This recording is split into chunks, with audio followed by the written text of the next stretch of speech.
David Jerome throws the flag in the air, and Johnny Coates going to work to the outside of Brock Badger down into turn number 1.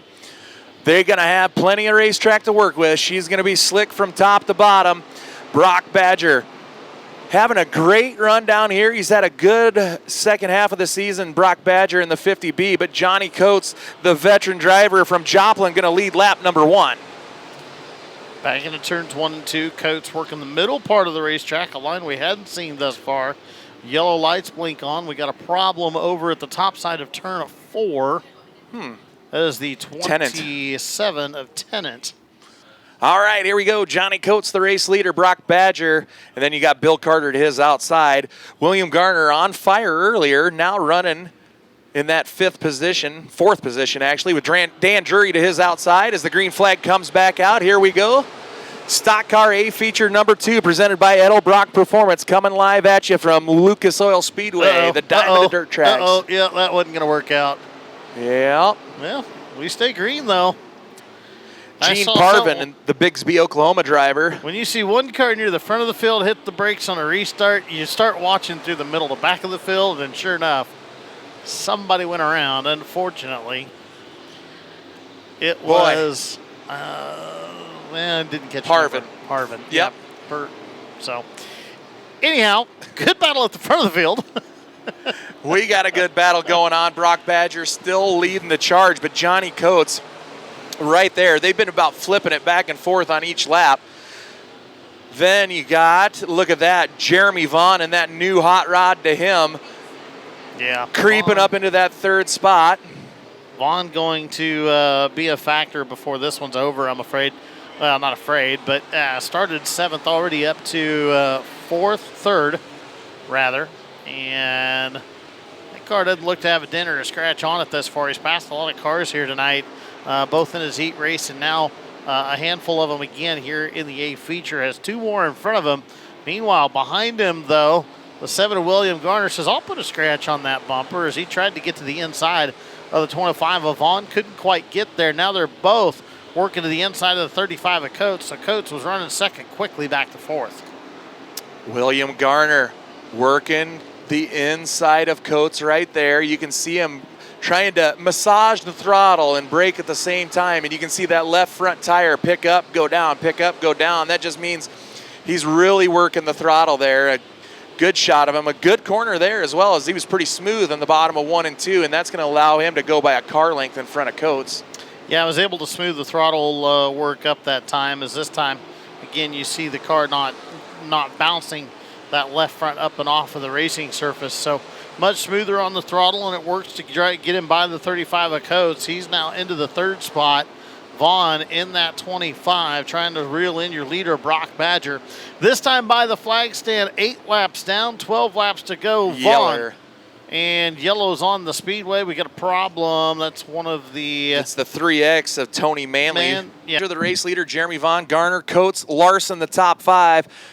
Chance is ready to dance. He's trying to make his way in, so keep your eyes. That 3rd position is the one that you want to watch for. That is what is going to lock themselves in as Brock Badger comes back to the green flag, and we're back underway. Yeah, Badger doesn't know 25 of Vaughn and the 7 of Gardner are behind him. He's getting ready to figure it out. I'm real quick, fast, and in a hurry here in the next couple of laps. William Garner, I tell you what, that 7 machine has been super good all week so far. And speaking of good, that 25 seems to keep getting better. Although the last time their laps were almost identical, you can see Vaughn trying to figure out where he can get a run to take advantage of that. Searching a little bit, maybe a car length or 2 off the bottom, but she's went pretty locked down right now towards the front of this one. Yeah, I don't know if Badger's figured something out as far as the fact that Vaughn's behind him, or if maybe he looked up at the Jumbotron and saw something. But he's doing he's being much more conscious about keeping that 50 car pinned along the bottom side of the speedway. Watch him right here. They rotate through the middle of turns 1 and 2. See him drift up about that car length. Had Vaughn been able to keep it pinned, he would have had an open door, but he couldn't. And the 50 drives away by a car length back into 1 and 2. Well, kind of just what we had talked about, how you can run smooth through the corner. You could see Vaughn go up, down on the throttle. And just as he did that, Garner closed that gap back up and was right there. That's That's all it takes to win it or lose it here. That is how close that these cars are. Now Garner to the inside of the 25 of Vaughn. They go back nose to tail through turns 1 and 2. Vaughn doing everything but shoving the 50 out of the way. Garner letting Vaughn know, hey, I'm here, mister. And had the quarter panel folded up underneath the left rear of that race car. Vaughn now got the hint, and he saw an open door, and he takes advantage of it. Jeremy Vaughn just kicked his way through the leader's door. He'll take over the top spot. But Badger coming back after him after Vaughn opened the door at the exit of turn 2. So Badger back out front, Vaughn back to second. Garner still rides in third. Chance Larson, the guy that's one spot out, and he's not far back from these three. As Badger going to lead another lap as we have 13 in the books, and we got one around. That's Dan Drury, the 99 machine, sitting in the middle of 3 and 4, and I could. The driver from Bagley, Iowa, out front alone, going to look at the green flag and fire off turn number 4. Top 3 cars get a real good fire. Here comes the 25, but no, it's actually Garner on the bottom. The 7 car going to slide into that second spot. It was a battle for the race lead earlier between 2 different cars. Now Garner going to give his go. Yep, Garner now going to look to the left side of the 50. Badger doesn't open the door for him. So it's Badger, Garner, Vaughn, your top 3.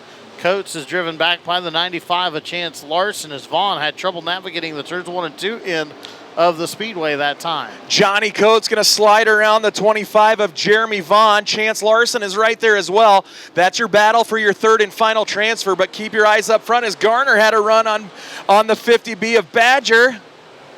And Garner doing everything but moving the 50 out of the way. Now Badger left the door open.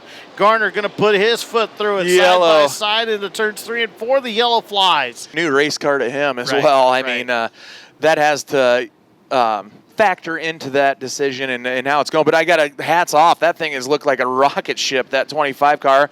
And Bill Crimmins, though, has made that car look like a rocket ship as well. But just to see him out here so fresh on that and do well, that's pretty awesome as Badger brings us back to the green flag. Contact between him and Garner. Here comes Vaughn around the outside. Here we go again. 3 wide into turn 3.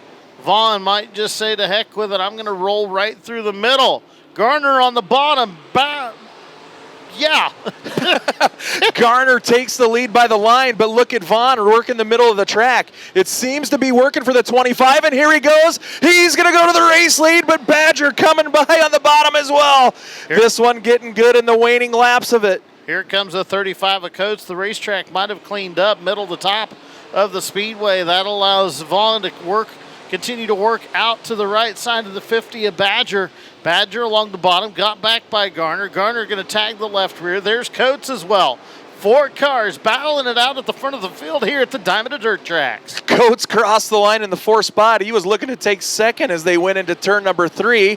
He's going to have third, though, at the line, I believe, as Vaughn, the race leader. Badger misses the entry a little bit on turn number 1. Coates goes around upstairs. Now Garner back to the 3rd spot. Man, and Coates went by the 50 without an inch to spare. I don't think he could have fit a sheet of paper between those 2 race cars. Now he gets tight. Badger can't take advantage of it. Garner about gets into the 35 of Coates. Meanwhile, up front, Vaughn's found a new line right through the middle. Where was this line the whole race? Well, Johnny Coates was trying to lift the skirt on the 25, didn't get it done. It cost him some track position. All Vaughn has to do is keep her pointed in the right direction and stay clean, and he'll be good. But keep your eyes on that battle for your 3rd and final transfer spot. Well, I was calling it. I was calling it. Badger slides by at the line. You interrupted the call here. That's all right. I was getting there. I didn't realize you knew the checkers were out. I didn't know the checkers were out. It's this number in the top right corner of the screen. But how about Jeremy Vaughn working through the middle, pulling out the victory? Hand out. Look at that. Congratulations to the 25. A stunning run